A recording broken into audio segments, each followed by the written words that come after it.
Resolved. Good afternoon and welcome to Alfred University's Bergren Forum. My name is John D'Angelo and I am a professor of chemistry and the host for the fall 2024 season of the Bergren Forum. This is episode 6. Today is Thursday, October 10th, 2024. And for those of you attending the forum online, here in Western New York, today started out a dreary, gray, chilly, overcast day, but the sun is out now. And inside Nevins Theater of the Powell Campus Center, it is warm and cozy, and the coffee and tea are hot and free. Let us keep in mind those in the South in areas devastated by recent hurricanes. If you are interested in more information about relief efforts by AU, reach out to Dean Lauren Lake, especially if you have something other than artwork to donate to the silent auction. Before starting today, we have a few other announcements. First, next Thursday's forum will be given by AU Assistant Professor of Astronomy, Connor Robinson.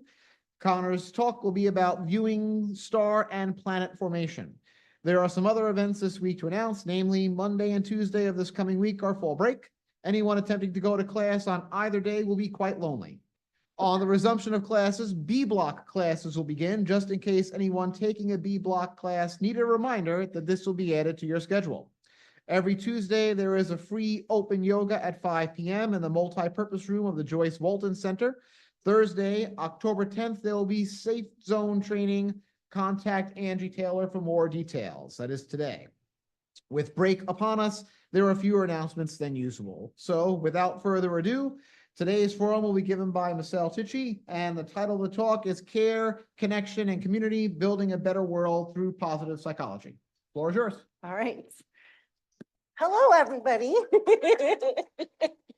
So indeed, I'm Tichy. I'm a psychology professor here at Alfred University, and we're going to be talking about care, connection, and community, and how we can build a better world through positive psychology. Some of the previews are we're exploring the power of compassion, love, and trust. So first, I want to acknowledge that today's World Mental Health Day. So I thought that was a very apropos day for me to be talking about issues of positive psychology and how we can better connect and care about one another on a day dedicated to mental health.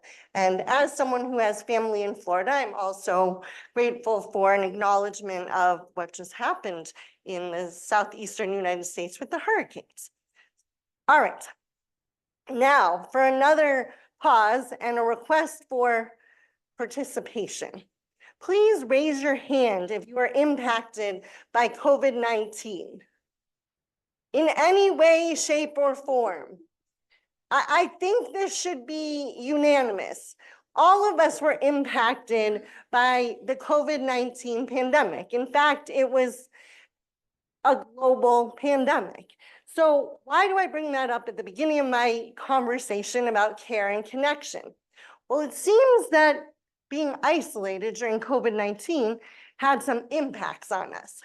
So two things we know from the data that's available thus far is that people became more socially isolated, and it's had a fairly profound impact on people's mental health.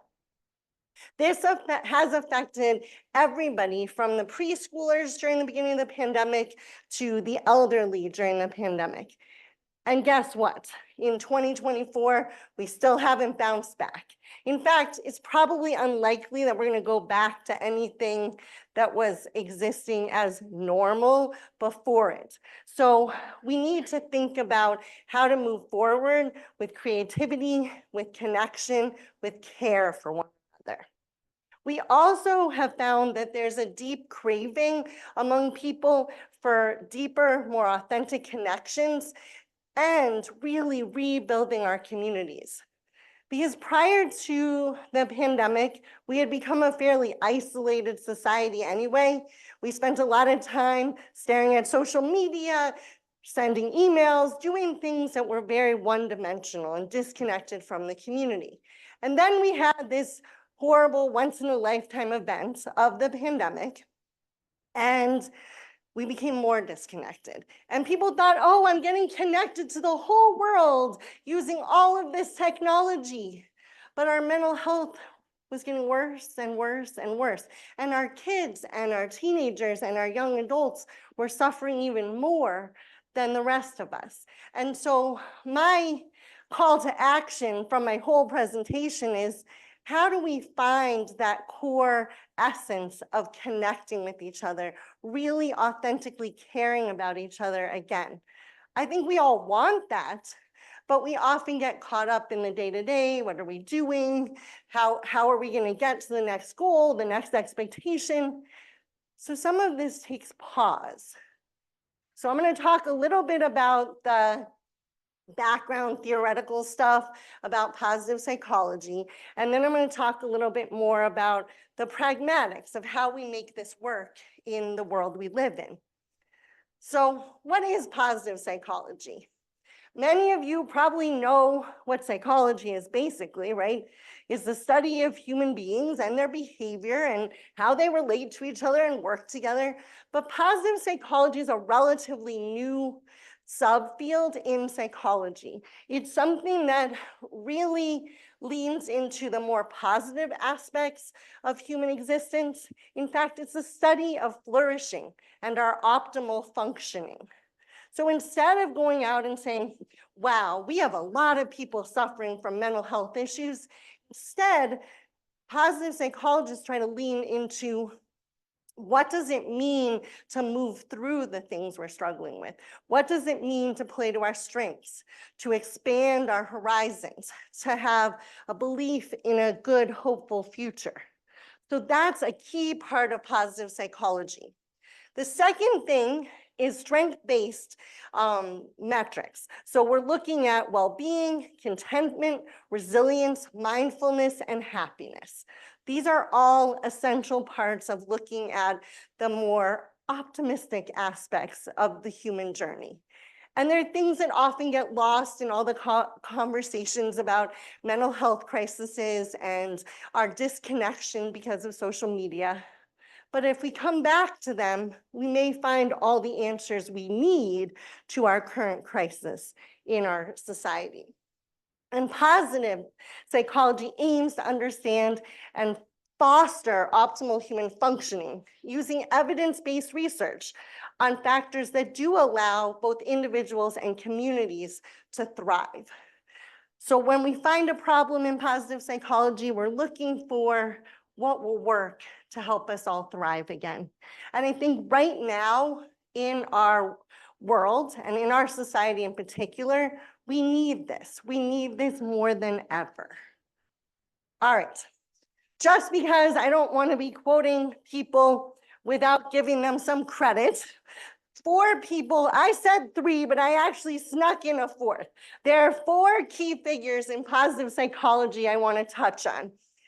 Martin Seligman, who often gets credit for being the father of positive psychology, he came up with a 3-pathway model, which includes pleasant life, good life, and meaningful life. So those are 3 paths to happiness that he came up with in his model. And then PERMA, which is a theory which I'm not going to go into great detail about, that identifies positive emotions. So instead of focusing on, wow, I'm having a horrible day, I'm so stressed out, as the only way you talk about your emotional well-being, instead he suggested, what happens if we expand our vocabulary and our understanding of our positive emotions, our moments of joy, our moments of contentment, our moments of satisfaction and accomplishment? Because if we lean into those things, we can help ourselves reset our emotional center. And then someone who I had the pleasure of, I talk with my hands too much, had the pleasure of doing a master class with while I was in grad school, while he was still alive, a man by the name of Mihai Csikszentmihalyi, who was a Hungarian psychologist who came up with the term in psychology called flow. And flow is the state of optimal performance, optimal mental state, when you are thriving, you are at one with the universe without being spiritual or religious, just being at your optimum. And he studied flow predominantly in performers and athletes and people who were at the peak of their capacity in a field. And through that, he came up with a model for understanding ways to facilitate flow in people from elementary school age through senior citizens. So his model is really important to the work in positive psychology. Then Barbara Fredrickson, who often gets overlooked, but is the female woman of positive psychology. She did the initial work on authentic happiness as well as work on broadening and building. Her theory looks at how do we continually look for broader ways to experience authentic happiness, to experience states of joy, to experience optimal states of being. And then finally, Christopher Peterson, who's best known for work on optimism, health, and character and well-being. And he specifically, as opposed to the other three, went into clinical psychology, trying to reframe how we look at mental health issues to be more strength-based rather than deficit-based. And I think that's really, really important in this conversation. Now, I'm going to talk about one person who is not a psychologist, but she's really important to this conversation and the work that I do in this arena. And I'm gonna take a drink. Her name is Nell Nodding. She recently passed away. She is by training an ethicist and a philosopher of education. And she studied with Kohlberg, who was a psychologist, and came up with the theory of the ethic of care. And that model really looks at how do we frame our morality, our sense of ethics in the world around caring for one another rather than problem solving in a very rational, intellectual way. In many ways, Nell Noddings offered us the first opportunity to look at heart-centered well-being and heart-centered connection.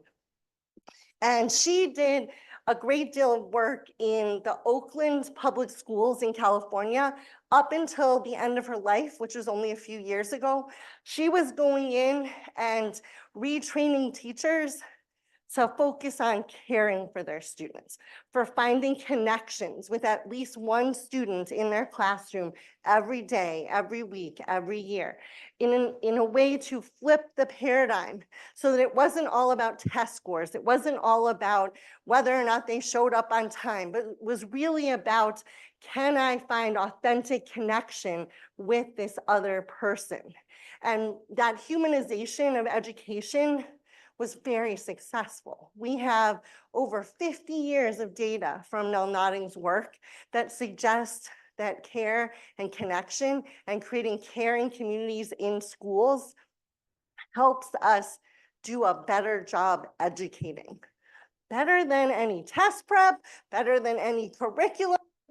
This is what makes or breaks education for a lot of students. So the why of care. This comes out of Nell Nodding's work, and I wanted to highlight it. Caring is an intrinsic good. I think we would all agree with that. Caring for one another, we all think about as an intrinsic good. It is not something most of us would argue about. Second, caring is crucial to student success, and I'll expand that because Nell Nodding's work is predominantly or exclusively, much of it, education-based. Caring is crucial to human success. Caring is a critical element of being a successful human being. Without it, we do not thrive. The alternatives are unacceptable. If we don't care about each other, we cannot have a civil society. We cannot function well as people, so it's not an option. And caring should not be assumed. So we often assume that because someone is in this field or that field, they will care. But that doesn't happen. It actually needs to be something that we talk about, that we emphasize, that we encourage. So I'd like to share just this quote from Nell. Natural caring is the condition that we perceive as good. It is the condition towards which we long and strive. It is our longing for caring to be in that special relationship that provides the motivation for us to be moral. So I'll let you sit with that. I deeply believe that. I believe that if we're disconnected from one another, we're going to be more likely to make the wrong decisions. We're going to be negligent of each other as human beings. But if we lean into care and actually authentically connecting with one another, we'll do a lot better as individuals and societies. So how do we do this? We need to create authentic connections through caring, through compassion, which is understanding and empathy, love.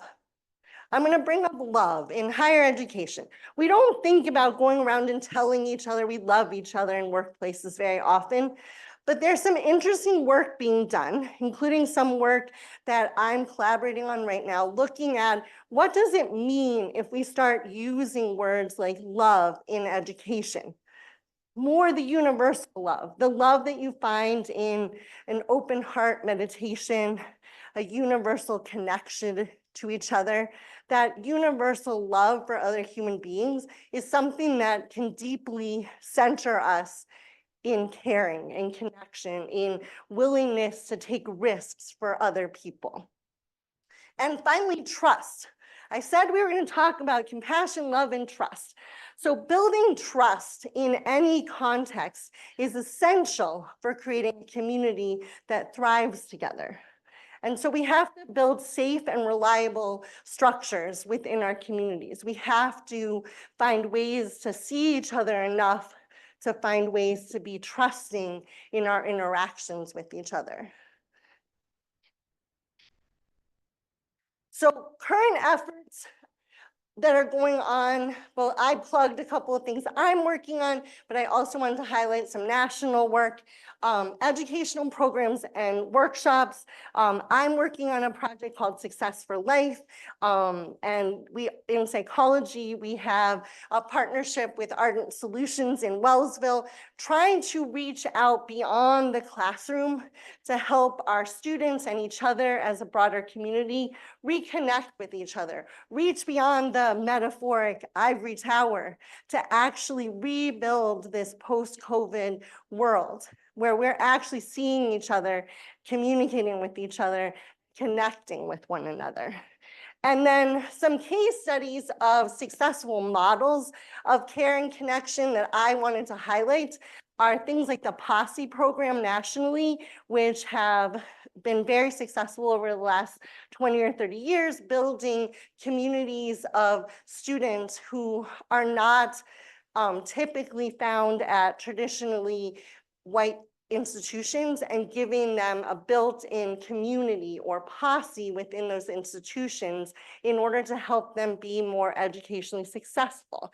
And the research at a Posse Foundation suggests that that intentionality of creating a caring community, even within otherwise very othering institutions, changes the metric for success.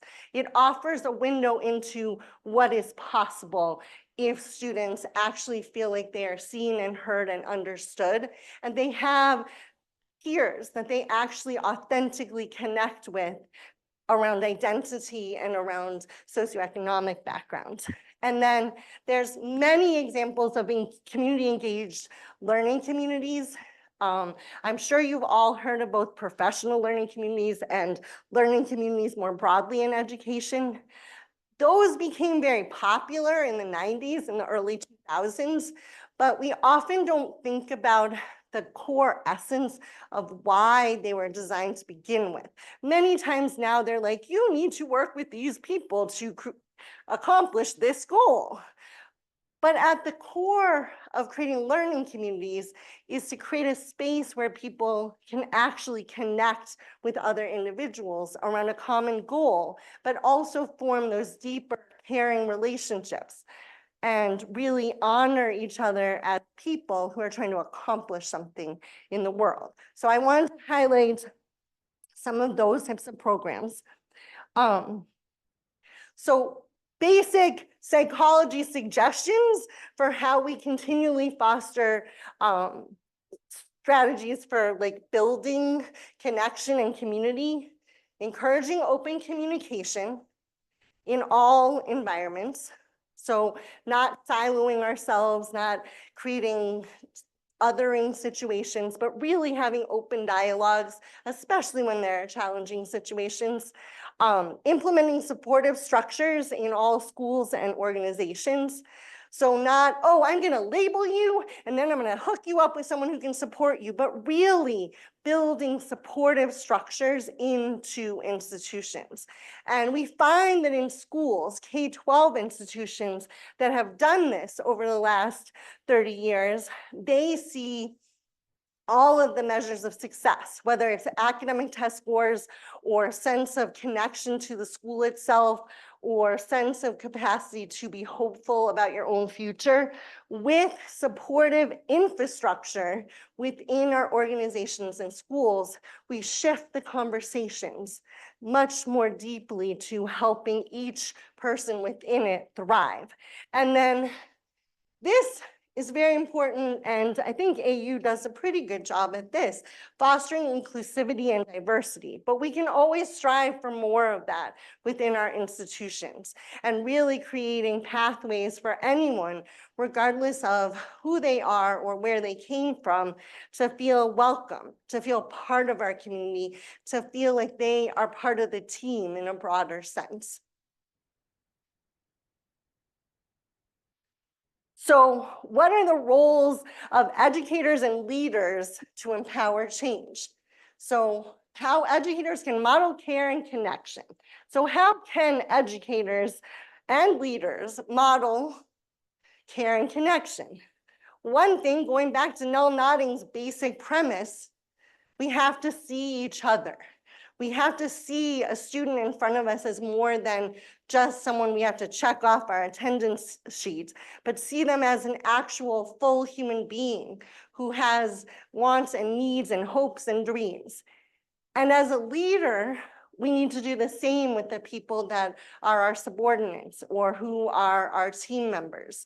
Because by doing that, we actually shift the culture of our institutions. And then the importance of leadership in creating a culture of compassion. This may seem rather self-evident after everything I've said, but we have to remember that if this work is only being done at the surface level and not at the deeper institutional level, we don't actually change our culture or our community in an authentic way.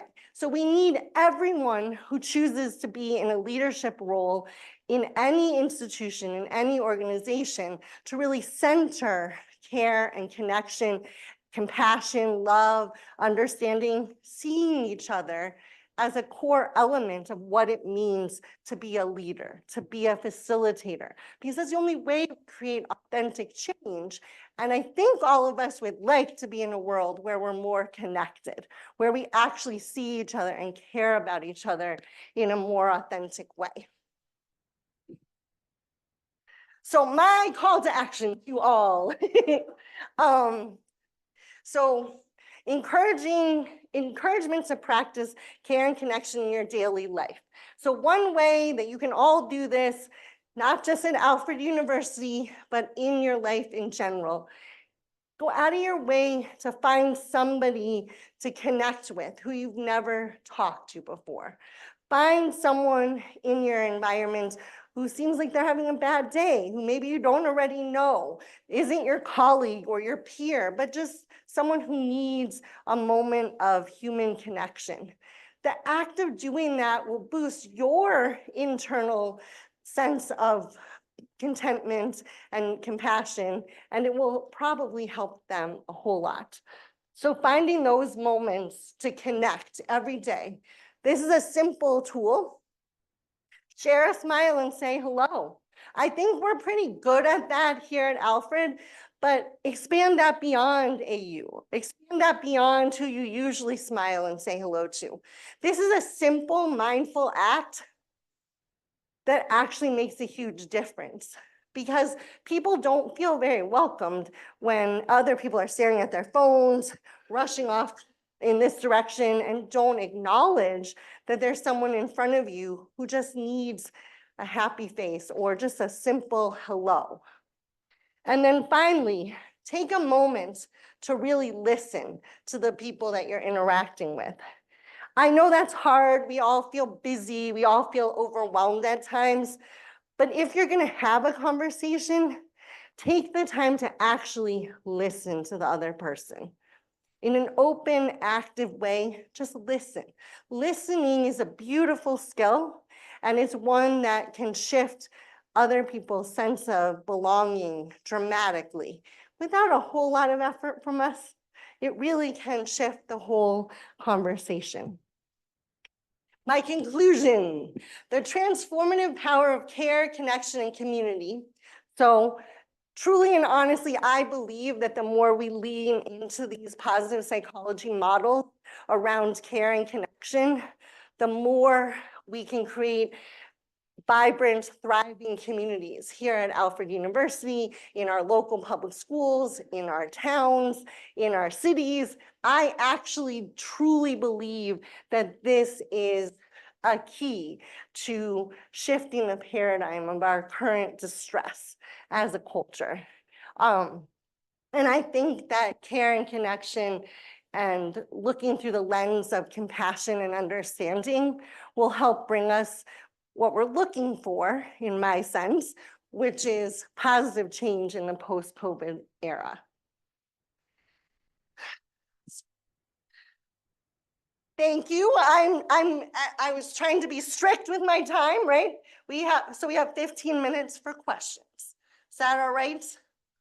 Thank you all.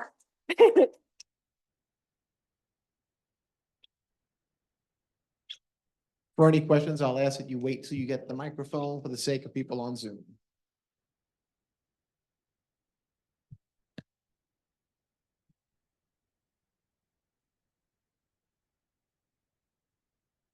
Hi, Michelle. Yes, Thanks. thank you.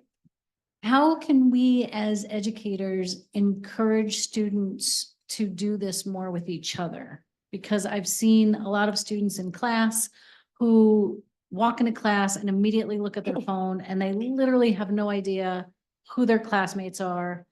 And this has impeded a lot of, group work, a lot of study groups, a lot of opportunities to make connections outside of classroom. But I can't turn my class into social hours. So what are some things that we can do to encourage students in small ways inside our own classroom? I think some of the strategies are really simple. Resets, like this term is overused right now in the media, but we need to create the permission structures to really lean into a different way of being. I know that we have a colleague who has banned technology in her classroom, and I would suggest that doing things like that and really encouraging students to turn to the beginning of the semester and get to know that person doesn't have to take half your class, but long enough that they can turn to the person next to them and know who that person is, know their name, know what their goals are, just the basic human connectedness early in the semester, and then really reinforcing that on a regular basis at the beginning and or the end of classes helps to engage that deeper, more authentic community building within our classrooms. Michelle. Hi.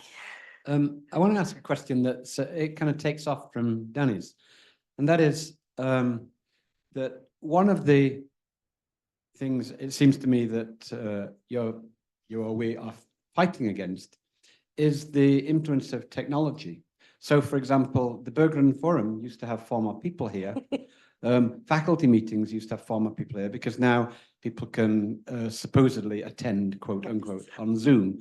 And as a result, they don't chat to each other beforehand. They don't chat to each other afterwards. They don't go for a drink afterwards or anything like that.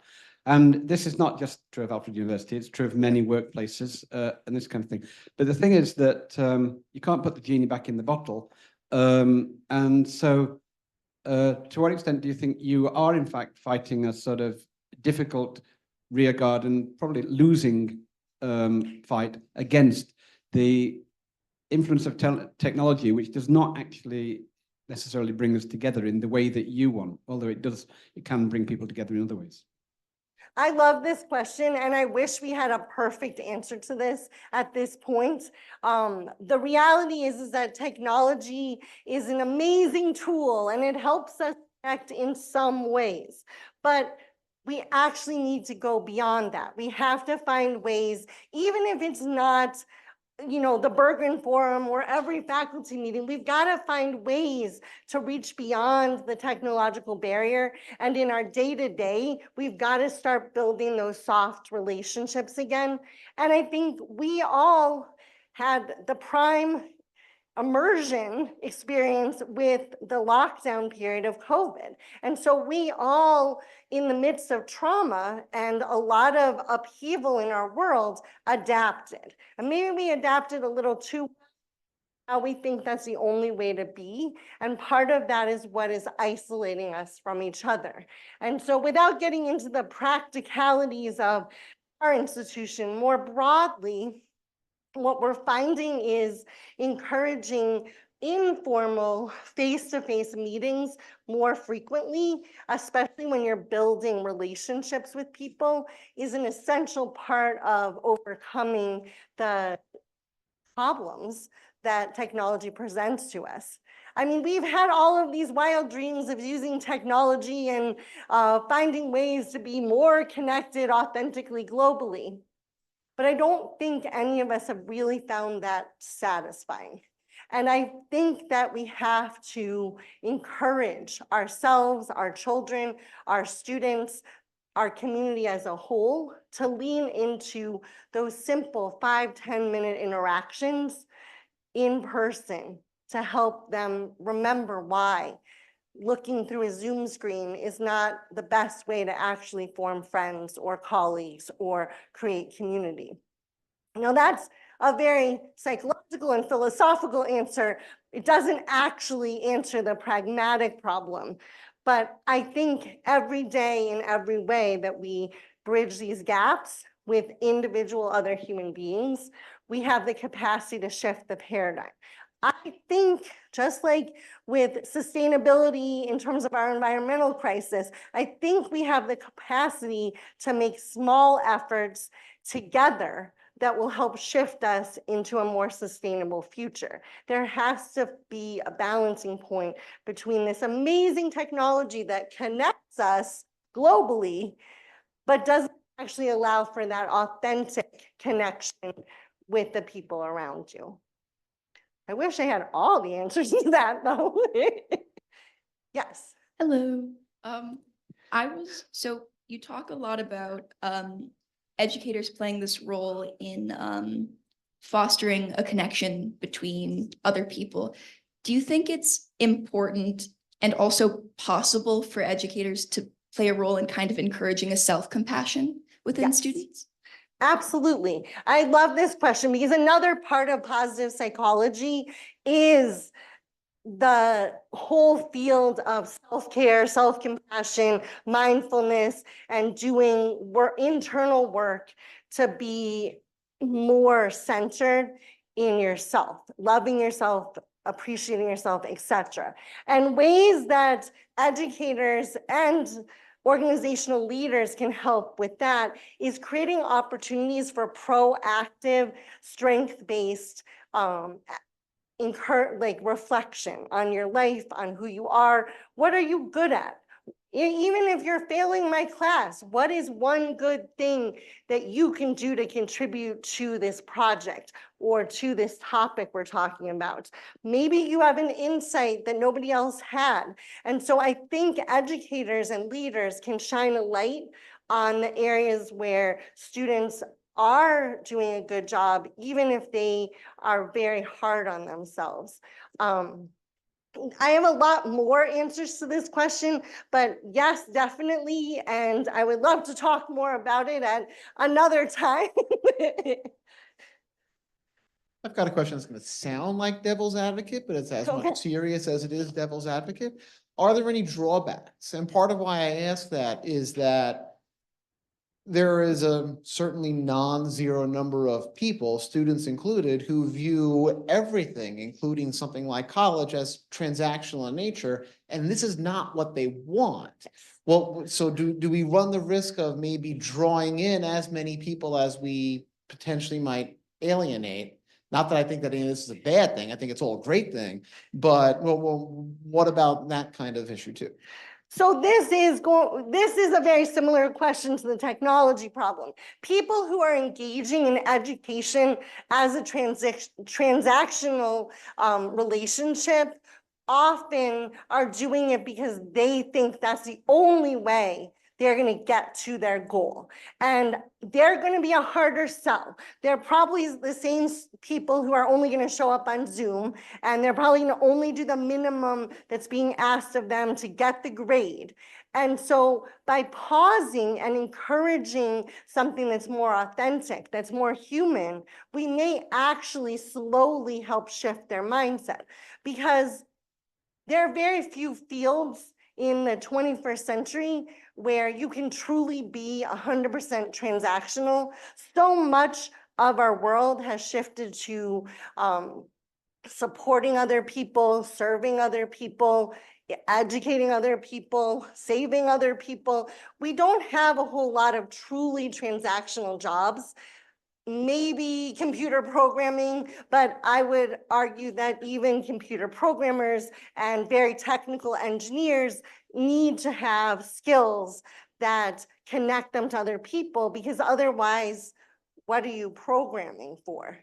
And so shifting the conversation with those folks who are transactional in nature, so that they actually remember that there's a deeper purpose to whatever their end goal is, that has to do with being human, I think is useful. It may not solve it overnight, but I think it really does have value. And we're not going to win with all of them, but we're going to win with some of them at least. So I've got it. Oh, hello. Got a question about cultural expectations with this. And also, like, we're living in different times now, and maybe this is a potential to shift cultural expectations. I remember during my undergrad, a friend of mine from Germany, I saw them in the hall one day. I said, "Hey, how you doing?"